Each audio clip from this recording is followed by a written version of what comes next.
정부가 법과 원칙에 따라 대응하겠다고 파업을 앞두고 의료계에 경고를 했는데 바로 그 업무 개시 명령을 내렸습니다. 이 정부의 명령이에요. 그렇죠. 예. 지금 사실 코로나19로 인해서 국민들이 큰 고통 속에 있는데 사실 의료계 파업이 이 국민들의 고통을 더욱 가중시키는 그런 쪽으로 가서는 절대로 안 된다라는 뭐 강한 정부의 입장인 것 같고요. 다만 이제 정부가 우리가 사실은 이 어려움을 가장 그래도 세계적으로 유일하게 잘 극복해 나가는 과정에 있다라고 또 홍보하고 국민들이 그렇게 알고 있잖아요. 그것이 불과 얼마 전까지만 해도 이것이 의료계 덕분에라는 어떤 챌린지를 통해서 의료계의 격려와 응원들을 보냈었는데 그 타이밍상 조금 적절치 않은 시점에 왜 굳이 이렇게 아주 문제가 심각해질 수밖에 없는 그런 네 가지 쟁점에 대해서 보건복지부가 갑자기 정책으로 내놨는지 이제 그런 점이 조금 아쉬움이 있습니다. 예. 예.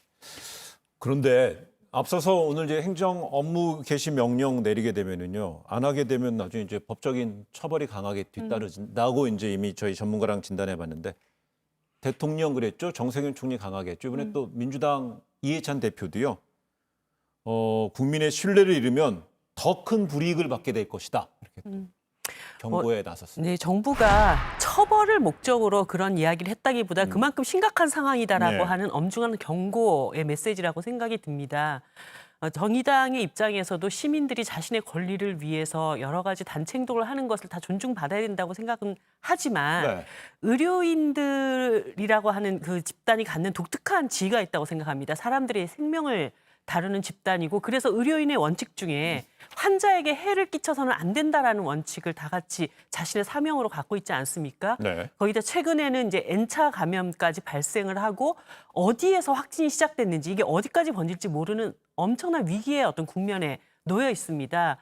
이럴 때 믿을 곳이라고는 의료인들밖에 없는데 네. 그 의료인들이 집단적으로 단체 행동에 돌입한다. 이것을 국민들이 참 받아들이기 어려울 거라고 봅니다. 지금 현재 보면 정부하고요, 대한의사협회가 이제 등장을 하고 있고 그 두 주체가 서로 이제 협상 상대자가 돼서 오늘 새벽까지 협상을 벌였는데 결국은 타결은 되지 않았습니다. 이런 가운데 야당, 제1야당은 어디에 있나 이렇게 눈길을 돌려보니까 김종인 비대위원장이요, 그 의료계와 정부가 서로 양보해야 된다 얘기하면서도 정부 당국 향해서는 이런 얘기를 했습니다. 정책이 힘과 의지만 갖고 관철될 수 있다는 생각 버려라. 정부가 힘으로 밀어붙인다는 이야기인가요? 저는 그런 측면이 충분히 예. 있다라고 생각하는 게요. 지금 의협이 소통의 문제를 얘기하잖아요. 근데 지난 1년 전부터 이 정책을 준비해 오는 과정에서 의사협회와 단 한 번의 서로 논의도 없었다라는 것을 박노후 장관께서 스스로 고백했거든요. 이제 그런 측면에서 보면 정책이 의사들과 전혀 논의가 되지 않은 상태에서 가장 민감한 이슈가 되는 그 네 가지 정책에 관련해서 어떻게 이렇게 그냥 일방적으로 밀어붙일 수 있을까? 또 더군다나 지금 코로나19 과정 속에서 앞서 말씀드린 대로 의사들의 희생들을 전제로 해서 우리가 이렇게 잘 극복해 나가고 있는 과정인데 의사들 입장에서는 정말 뒤통수 맞는 격이 아닌가 이렇게 좀 배신감을 느낄 수도 있거든요. 그렇기 네. 때문에 저는 충분히 좀 다시 재논의를 통해서 유연하게 서로 합의할 수 있는 부분들을 좀 찾아 나가는 것이 그런 지혜가 필요한 시기가 아닌가 이렇게 생각합니다. 현재 보니까는요, 그 정부에서는 의협에 대해서 이 공정거래법, 특히 개원이들, 동네 의원인 개원이들이 파업에 동참한 것에 대해서는 공정거래법 위반으로 보고 신고할 계획이라고 해요.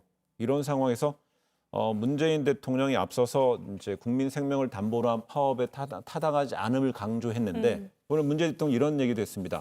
의협 파업에 대해서 원칙적 법 집행 통해 강력 대응하라. 그러니까 업무 개시 명령뿐만 아니라 공정거래위원회에 신고하는 거 이런 쪽에 대해서 관계 당국에서는 엄하고 법대로 간다는 얘기예요?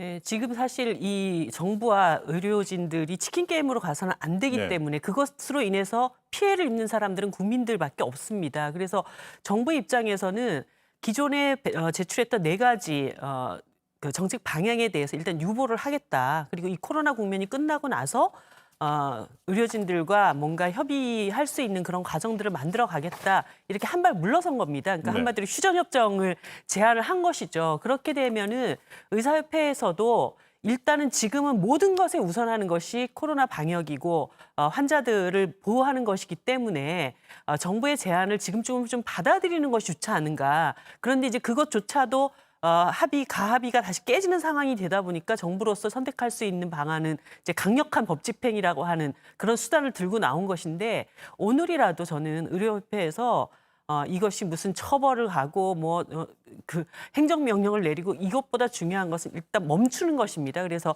의료협회에서 좀 진지하게 이 상황에 대해서 재검토를 하는 것이 필요하다고 봅니다. 이제 의사협회가 지난 2000년도에 의약 분업 사태하고 2014년도 원격 의료 반대하면서 두 차례에 걸쳐서 집단 파업을 했었거든요. 그 당시에 14년도에 사실 그 정부가 공정위를 통해서 고발 조치를 했는데 그건 판결에 의해서 사실 무죄가 났습니다. 그래서 이 부분은 집단 휴진이라고 하는 것이 공정거래법 위반이라고 보기는 굉장히 어려운 측면이 있고요. 다만 이정미 의원님 말씀하신 대로 어제 가합의 이후에 전국 전공의 협의회에서 이 부분을 다시 불신임하는 바람에 합의가 이루어지지 못했잖아요.